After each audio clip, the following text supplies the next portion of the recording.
Saludamos a esta hora a Ricardo Sabogal, es el director de la Unidad Nacional de Restitución de Tierras y lo hemos llamado porque se ha conocido en las últimas horas que hay unos casos en los cuales el señor Otto Bula, que ya saben ustedes está en medio del escándalo de Odebrecht, aparece también involucrado en casos de despojo de tierras, si esa es la palabra, es lo que le queremos preguntar al doctor Ricardo Sabogal de la Unidad de Restitución y si esas tierras ya se pudieron recuperar. Bienvenido a RCN, muy buenos días. Buenos días, Yolanda, a usted y a todos sus oyentes. Sí, el señor Otto Bula lo encontramos en la zona de Montes de María. Él allí hizo parte de un entramado que se apoderó de muchas tierras. Nosotros empezamos a recibir reclamos del señor Otto Bula ya hace unos buenos años, cuando arrancó la ley. En YouTube en el 2011-2012 empezaron las denuncias contra él. Y muchos de los casos ya llegaron a los jueces, Yolanda, y ya los jueces fallaron. En algunos hay compulsas de copias contra este señor. ¿Cuántos casos estamos hablando y cuánta tierra estamos hablando, doctor Sabogal? Ahí estamos hablando de cerca de las 4.000 hectáreas y ahí estamos hablando también cerca de unos 200, 150 casos. 200, 150 casos, es decir, ¿esto fue un despojo masivo, lo podemos decir en esos términos? Sí, allá en los Montes de María recordará usted, Yolanda, que hubo como un fenómeno que llamaban la compra masiva de tierras y fue que tan pronto pasó la guerra en esa zona, llegaron unas personas a quedarse con las tierras de los desplazados. Los desplazados estaban en los corredores de Miseria, de Cartagena, Sincelejo y todas esas ciudades, y esas personas llegaron a quedarse con esas tierras. Las tierras habían quedado abandonadas durante 15 o 20 años fruto del conflicto, y allí hubo unas presiones para que esta gente entregara las tierras. Ahí entró Otto Bula, ahí entra él con unas empresas a comprarse esas tierras, o bajo la forma de empresa, una que se llama Agropecuaria El Central y otra el Carmen de Bolívar, creo que es el nombre de la otra agropecuaria. Y nos dice usted que en buena parte de estos casos ya son los jueces los que están tomando la decisión para el proceso de restitución.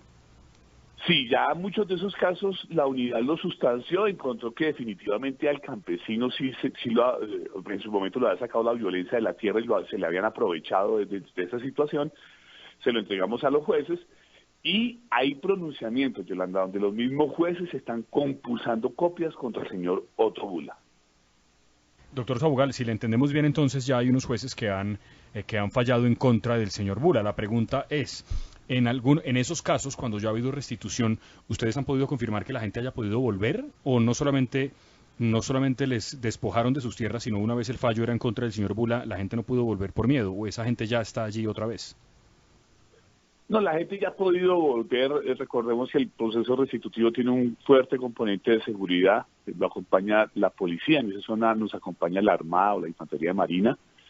Y la Unidad Nacional de Protección tiene un programa dedicado a proteger a los reclamantes. Entonces, allá hemos estado ya regresando la gente a esas tierras.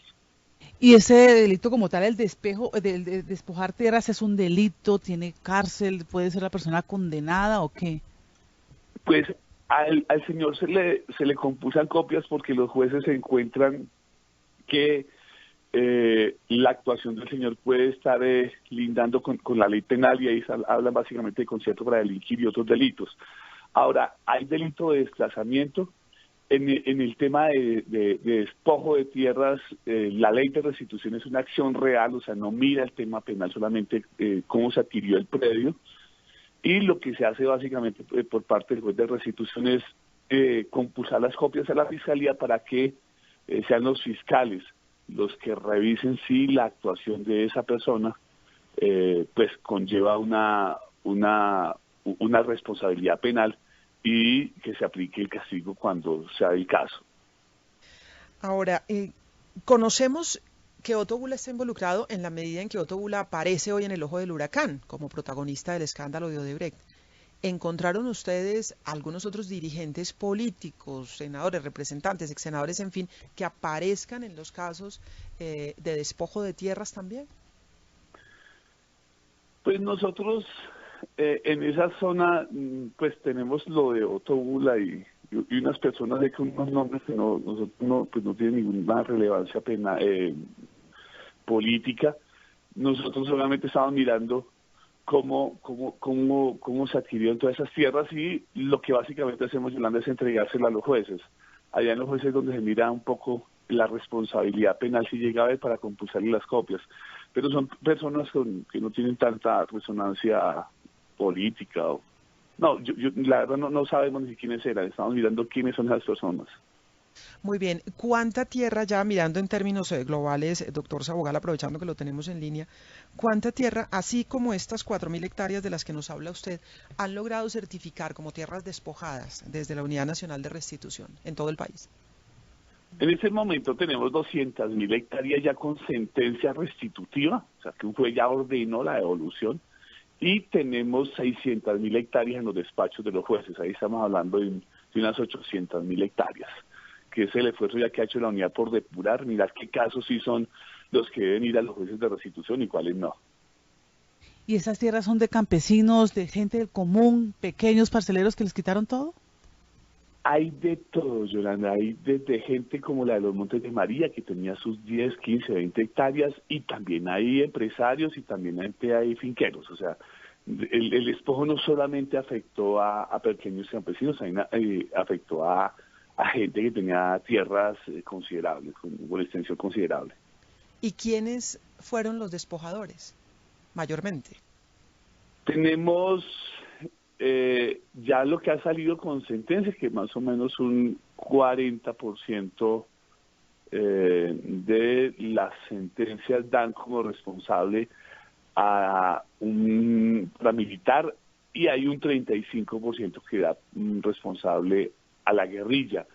Ahora, ese cambio o esa diferencia en los porcentajes hace que sea más grande el del paramilitar, porque la actuación de la unidad ha estado muy centrada en la parte norte del país.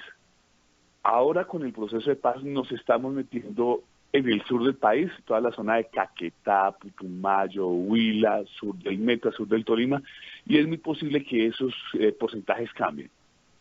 Nos dice usted un 40% grupos paramilitares, un 35% guerrilla, nos queda pendiente un 25%. Ahí hay un 15 sería, ¿sí? No sé, un 25. Ahí hay una parte que la gente no distingue entre paramilitar y guerrilla. Ese es el campesino mayor que alguien le dice se tiene que ir, y la única razón que nos da es personas con un fusil me dijeron que tenía que irme. Hay un pequeño porcentaje, Yolanda, que le pega a Bacrín, más que todo abajo en el Putumayo, al salir a Nariño, en el Urabá y en el Catatumbo, ahí donde alcanzamos a ver ya muchas reclamaciones donde, o no muchas, sino un porcentaje bajo, donde la gente señala que es una Bacrín la que lo obligó a salir, la obligó a salir. Doctor Sabogal, sobre las FARC y sobre ese proceso de paz precisamente, esas tierras de las FARC, las hectáreas que ellos tienen, ellos han dicho que las van a entregar. ¿Eso va a pasar por su oficina o cómo va a ser ese trámite? ¿Ustedes ya han tenido contacto con ellos para saber esas tierras de quién eran y en manos de quién van a quedar ahora que el proceso ya está en su etapa final, digamos? Pues el presidente Juan Manuel Santos, cuando estaba en el proceso de paz, fue muy claro al afirmar y no permitió que la ley de restitución se negociara. Lo que se dijo ahí básicamente fue, la ley se cumple. En ese sentido, nosotros en el sur del país ya tenemos reclamaciones y las estamos documentando y las vamos a llevar a los jueces. Ahora, si las FARC entregan rápidamente las tierras, pues maravilloso. Lo que sí no vamos a dejar es de tramitar el reclamo y llevárselo al juez. Porque uno desgraciadamente en esto tiene que ser muy desconfiado, uno no sabe si la persona sí es una real víctima o si no. Hay mucha gente que, y se los digo aquí ya con la experiencia de estos 5 años, que intenta parecerse víctima sin serlo. Ignoramos mucho la actuación de los narcotraficantes que intentan pasarse como víctimas en esas peleas o vendetas entre traquetos. Y aquí aparecen como víctimas cuando uno se da cuenta en temas de puro narcotráfico y que hay que aplicar la ley de extinción de dominio. Entonces nosotros básicamente escuchamos a la víctima y le creemos a la víctima porque así nos dice la ley que debe ser y así debe ser. Y esos casos los llevamos a los jueces. Muy bien, muy importante el trabajo que se está haciendo allí. Doctor Sabogal, muchísimas gracias por esta información. No, a ustedes, muy amables, muy formales.